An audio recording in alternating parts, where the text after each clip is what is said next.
Bill Gates has declared that the CDC's childhood vaccine schedule, 72 shots and counting, isn't nearly enough. Now, he wants to go even further by injecting mRNA into babies before they're born. That's right, in the womb. If that doesn't set off alarm bells, especially after the deadly fallout of the COVID vaccine rollout, it's time to look at what Gates is already doing in the developing world, because that's where the plan is being perfected right now. In countries like Kenya and India, Gates is backing programs that inject biometric ID systems, tying access to healthcare, education, communication, even food, to compliance, with an expanding list of mandatory vaccines. These aren't public health measures, they're systems of control, disguised as humanitarian aid. And suddenly, what the so-called fact-checkers have been dismissing as conspiracy theory just became conspiracy facts. What's being tested on the vulnerable today is being quietly prepared for the rest of the world tomorrow. And once the system is locked in, you and your children are next. Before we dive in, a quick word about our partner VP.net, the next generation of private browsing. VP.net is the only VPN designed with true zero-logging architecture. That means, unlike other VPNs, it literally can't track you. So even if governments or bad actors come knocking, there's nothing to hand over. It's that simple. Your data stays yours, period. They've given themselves 20 years. That's the timeline the Gates Foundation has set for completing what many are now calling the final phase of the globalist agenda. A worldwide rollout of mandatory vaccinations, biometric digital IDs, and surveillance infrastructure so invasive, it makes Orwell look like an optimist.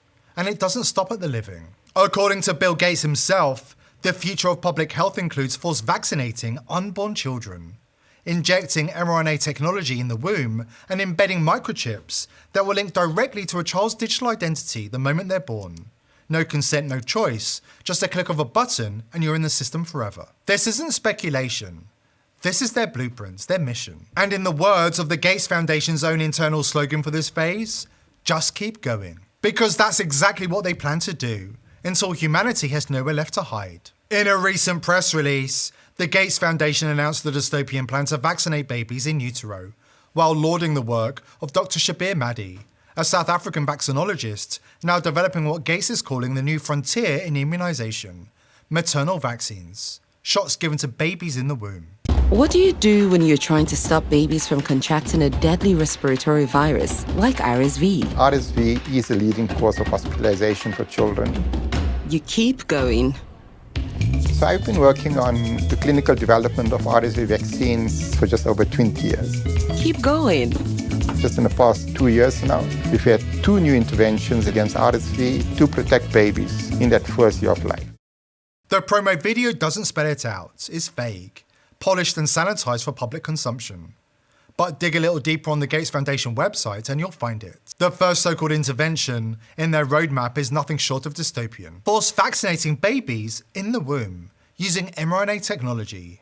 The same mRNA technology the FDA recently admitted has been causing the spike of cardiac arrests around the world post-2021. As if the 72-dose childhood vaccine schedule on the CDC's books wasn't already overwhelming.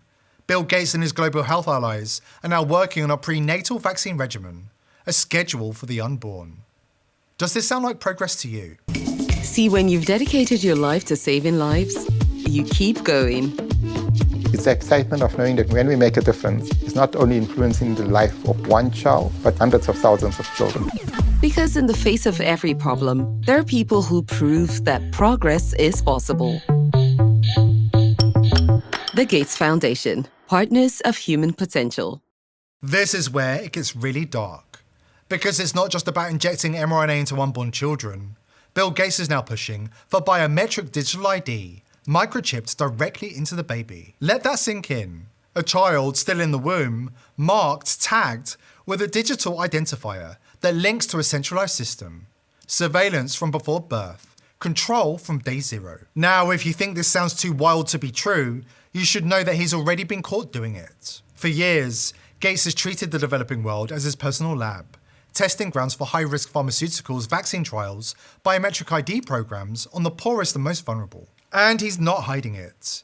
Gates himself admitted on camera that he sees India as a testbed to trial new biomedical technologies. And it's kind of a laboratory to try things that then, once you prove them out in India, you can take to other places. And so our biggest non-US office for the foundation is in is in India, and the most number of pilot rollout things we're doing anywhere in the world are with partners in India.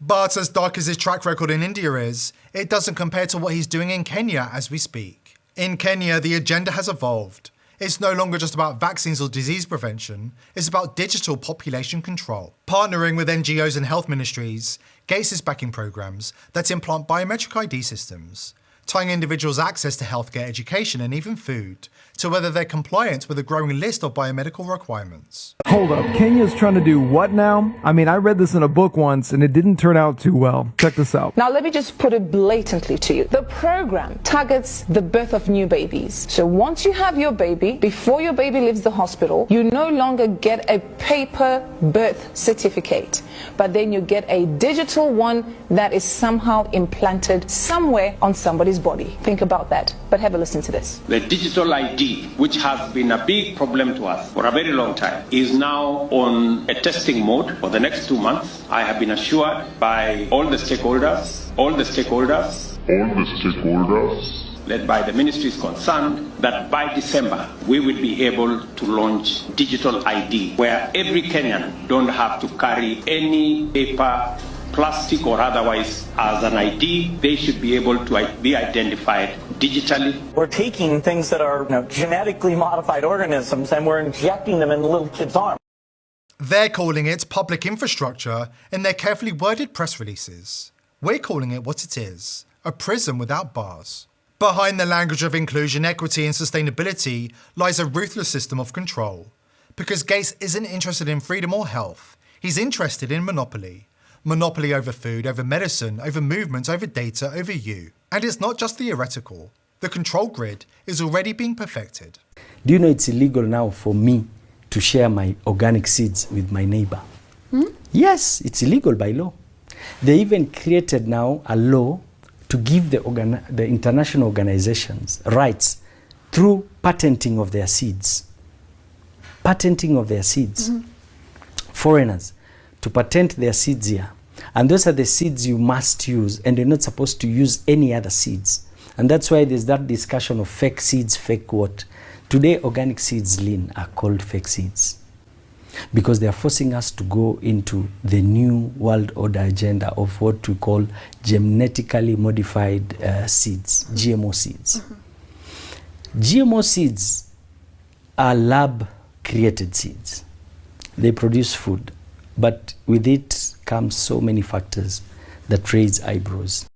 Gates has already engineered dependency in Africa. He's turned farmers into tenants on their own land, forced to buy sterile, high-cost GMO seeds year after year from corporations he bankrolls. Control the seeds, you control the food. Control the food, you control the people. But Gates isn't stopping at the farm. Now he's coming for the children. And he's not just injecting them with synthetic mRNA, he's embedded the hardware of control directly into the human body. Microchips, biometric sensors, digital ID. And if you think this ends with India or Africa, you're not paying attention.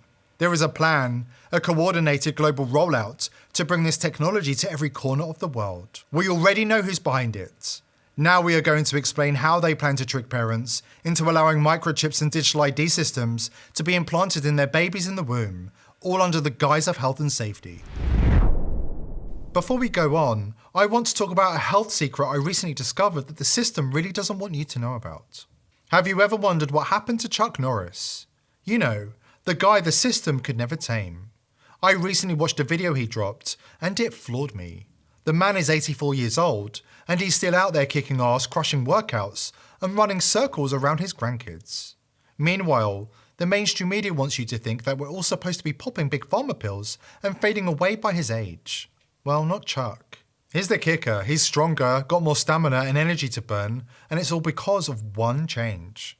No dangerous prescriptions, no corporate health scams. He says he feels like he's in his 50s again. And I'm sitting here thinking, what's the catch? It turns out there isn't one. Chuck is not playing their game, and he's spilling the truth in this free video he made for you guys. You need to see it. Go to chuckdefense.com/TPV. The link is right below this video. This isn't some scummy infomercial from talking heads on television. It's the real deal. He's exposing the 3 silent killers the establishment don't want you to fix. stuff they profit from as we age and deteriorate. This free video flips everything you've been fed about health on its head. So click that link, chuckdefense.com/TPV, and watch it now. It's simple, no bullshit truth. You'll wish you'd known this years ago. Bill Gates and his allies at the World Economic Forum weren't joking when they said the unvaccinated would be excluded from society. This isn't some hypothetical far-off dystopia. It's happening, right now, in nations where Gates has managed to buy influence, corrupt leadership, and experiment on entire populations without accountability. He's not just theorizing, he's implementing. Gates has openly declared a future where the human body becomes a walking Wi-Fi connected computer, a data node in a global network. The foundation for this plan? Hydrogel lipid nanoparticle, a microscopic delivery system that doesn't just carry mRNA, it can interface with biosensors, track your movements, and feed real-time biometric data into AI surveillance grids. What they're testing is more than public health. It's predictive policing. It's biometric control. It's turning the human body into a machine-readable asset. And if you think that's extreme, just look at what happened in Nigeria. 73 million people cut off from their cell phone networks, denied health services, blacklisted from society. Their crime? Refusing to get vaccinated. To finish up with Bill Gates, he said this technology, the hydrogel, the nanolipid particle, that it's inside, it's a drug delivery like they say they're doing here. But he says this in his research. He says, since it's already in there, we decided to go ahead and experiment with these people and test it out for surveillance and predictive policing. That means, just like I was telling you from my meetings, it is to spy on them, gather all the data from the biosensors, and accumulate it to a supercomputer, the AI program they have, and then do predict, meaning they're going to supercomputer will analyze it to see if you're a good or bad person. And then if you're not a good person on their narrative, you get reprimanded somehow. They didn't say how. And so if you're not getting the shot, you get locked out of the system. So just recently in Nigeria, which is part of Bill Gates' program, 73 million would not get the shot. They cut them all off from their SIM cards and their cell phones. So Here you see their plan there. And so people tell me, oh, it's just Africa. Well, we should care first, but you got to care about your brothers and sisters around the world. And then Bill Gates said once it's perfected there, they plan all developed nations will get this. And this is not just him, the World Economic Forum, the United Nations, Davos, all these people, they're talking about not just 2030, but 2027. They increased their deadline here to get every human on this planet connected via Wi-Fi. Their body will be a walking Wi-Fi computer and connected all the time. And this is why I'm warning everybody. I'm telling them they're not telling you the truth. This is a human rights issue. To me, it's a human trafficking issue, and just goes against everything I believe in. The link between the global control grid and the digital ID rollout can no longer be dismissed as theory. Because this isn't just about surveillance, it's about predictive policing, a future straight out of Orwell's 1984, where crimes are punished before they are even committed, based on biometric data and behavioral algorithms. As HHS Secretary Robert F. Kennedy Jr. warned, vaccines have already been weaponized to secretly sterilize young women. So ask yourself, is this the man you trust to inject mothers-to-be with multiple doses of next-generation mRNA? WHO, with Gates's influence, support, participation, administered 1 million vaccines to Kenyan women that designed to sterilize them without their knowledge and against their will. Pretending it was a tetanus program that included in the tetanus vaccines, without anybody knowing, human gonadotrophic hormones, which interact with tetanus toxoids as essentially a chemical castration drug for women. And he gave that to WHO, gave that to at least 1 million women in Kenya, and they had similar programs in Nicaragua and Mexico and the Philippines, which clearly they were doing that, although we don't have the vials. We got the vials from Kenya, so we know what they were doing, and they've admitted it. They've admitted that they secretly sterilized African women against their will and without their knowledge. And I would urge you to read this chapter in my book. They've admitted that there was first denied that there was human gonadotrophic hormone in that vaccine, which there's no reason it should have been, and then admitted that there were. But if you read my book, you'll read that for 20 years, WHO has been spending tens of millions of dollars developing these sterilization drugs to surreptitiously give women. Now, this sounds paranoid, but they've published papers on it. Well, as you already established, that doesn't mean anything. Yeah. No. I'm saying WHO has paid researchers to find ways to chemically castrate women. Against their will and without their knowledge. Well, we don't know. Well, that's a relevant factor. Some women get an IUD put in. Some women get their tubes tied. Of course, all I can tell you is from the papers, it's just saying these are studies that are developing drugs. They're saying here's how this works, and we test it on people, and it works. And then when it came time for them to use those products that WHO spent all those years developing, they gave it to 1 million women surreptitiously without their knowledge. So the papers don't say, here's what we're going to do. We're going to sneak up on them and ambush them. The papers say, here's how you develop this vaccine, and you hide it in a tetanus vaccine. And then when it actually came time for them to do the program, they did not tell the women. And they were caught by the Catholic Medical Association of Kenya, who noticed that, first of all, usually when you give a tetanus vaccine, you only give 1 dose, and it's good for 10 years. But they were told to give 5 doses in 6 months, which made the doctors, the Catholic Medical Association, say something's wrong here. And it was only given to women of childbearing years, women from 14 years old to, I think, 34 years old, which was weird because men also get tetanus. Third, there was no tetanus outbreak at that time. That's when the Catholic Doctors Association got a hold of the vials, and they tested them in 6 different labs, and they all came out, or most of them, not all of them, but most of them came back and said, yeah, they contain this drug. Have they explained why the HGH was in the vaccine?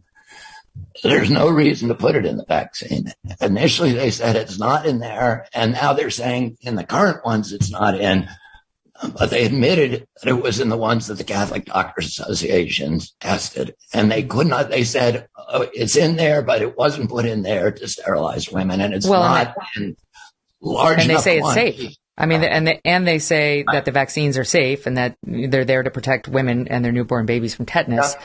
So, I mean, look, we're out on a thin reed talking about the intentional sterilization of women in Africa without their consent or knowledge. The evidence is very well documented. You're suggesting there was an intention to sterilize women without their consent. They spent 20 years studying the inclusion of HGH in tetanus vaccines as a way to sterilize women. Then they included HGH in a tetanus vaccine program that they gave to 1 million women without telling them. So, you can connect whatever dots you need to or not. I got it. That's all. Let's move forward. From forced sterilization to microchipped IDs and predictive policing, the architecture of the New World Order is being built in front of our eyes, brick by digital brick. And unless we wake up, we won't even realise the cage is complete until the door slams shut. Here at the People's Voice, we're determined to continue exposing the crimes of the elite, but we need your help. Subscribe to the channel, tell your friends and family about us, and join the People's Voice Locals community for exclusive and uncensored content. We can't do without you. Government agencies, NSA, CIA, Mossad, you name it, are tapping your every move online, feeding their globalist surveillance machine. Your VPN isn't saving you, your VPN is spying on you. They flash no logs like it's a promise. But what they're really saying is, trust us. Trust foreign outfits in Israel, Panama, Romania, Switzerland? Trust them not to sell your data when the globalists tighten their grip? We know their plans. They told us. They're building a digital prison planet, digital IDs, 50-minute cities, total internet control. The globalist takeover needs one thing. Every click, every search, every move you make online in their hands. You think you're safe? Mossad has just been busted spying on White House officials. Nobody's safe. I don't know about you, but it boils my blood knowing they're chaining the internet to their globalist agenda. That's why I've partnered with VP.net, the world's first verified privacy network.